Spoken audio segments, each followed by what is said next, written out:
welcome back as we enter the final stanza of the show. Now, it is all about back to school today, getting your head back into school work. For me, the best way to learn is to actually experience something. And we are so blessed that here in South Africa, we have 5 natural wonders that are incredibly well worth a visit. Yes, but they also offer you the opportunity to be able to learn something in the process. So if you're planning your next holiday, make it an educational one. Exactly. Tour South Africa. There's some real gems to uncover, and I'm proud to say that I've been to most of these gems this morning. We're going to start off with the Cango Caves. Now, you find the Cango Caves about 29 kilometers from Oudtshoorn. It's beautiful, beautiful underground wonder that is the Cango Caves.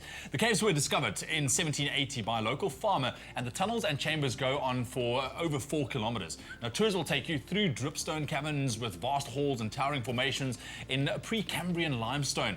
And actually, Johnny van Wassenaar, he was the cave's first official guide. He is rumored to have walked 29 hours following an underground river to find the end of the caves, and is said to have calculated that he was 25 kilometers from the entrance and 275 meters underground. So far, they are finding more and more caves to support the story, actually. And they really do have brilliant guides who will educate you through that process. Then somewhere I have definitely been, and somewhere that you must put on your bucket list, the Cradle of Humankind.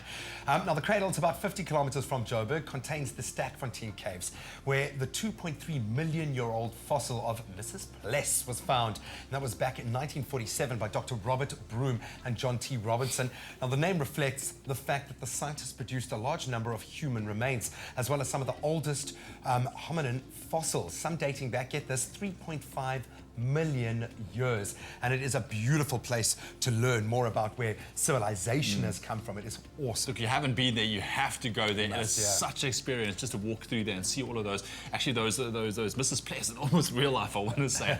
Then our third gem that we're uncovering this morning, the Augrabies Falls. It's situated on the Orange River in the Northern Cape, so you can find the 6th largest waterfall. It is actually the 6th largest waterfall.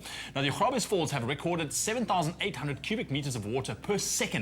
And this is over 3 times the average flow rate of actually Niagara Falls, and more than 4 times Niagara's annual average.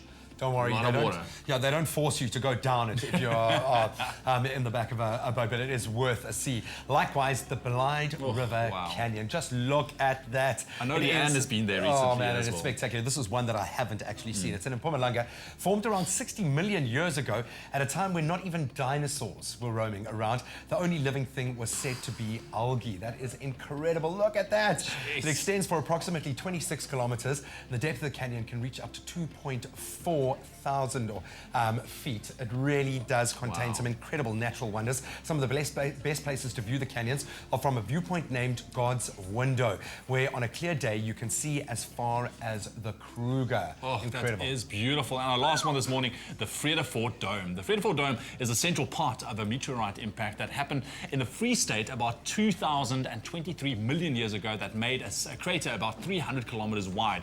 I mean, that's roughly the distance from Joburg to Welkom, actually. Sure. It is called a dome because the rock layers were bent into a shape of an upside-down bowl 90 kilometers across by the impact. And this is the biggest meteorite impact that has been found on Earth, nearly twice as big as the impact that killed the dinosaurs 65 million years ago. Now, the meteorite must have been, let's say, about 10 kilometers across, as big as a mountain, literally, and traveling at more than, this is crazy, 10 kilometers per second. That's 36,000 kilometers per hour. So if you want to get there, you don't have to travel quite that fast. You can enjoy the road trip. But it is so well worth visiting some of South Africa's natural wonders, as you've just seen from the pictures alone. Local holidays can offer a great value, and while you do so, you can of course collect Avios by renting an Avis car and collecting over 500 Avios, or filling up with petrol at BP and collecting at least 1 Avios per litre of petrol. Exactly. By the end of your journey, you may have enough Avios to redeem a flight on British Airways or accommodation for your next holiday. Win-win, I always say. This has got me so inspired. We need to start travelling on the show again. I can't wait for our next travel insert. Well, we're going to now bring it back down to earth, or at least back down to a bicycle, I think. Kat, what's coming up?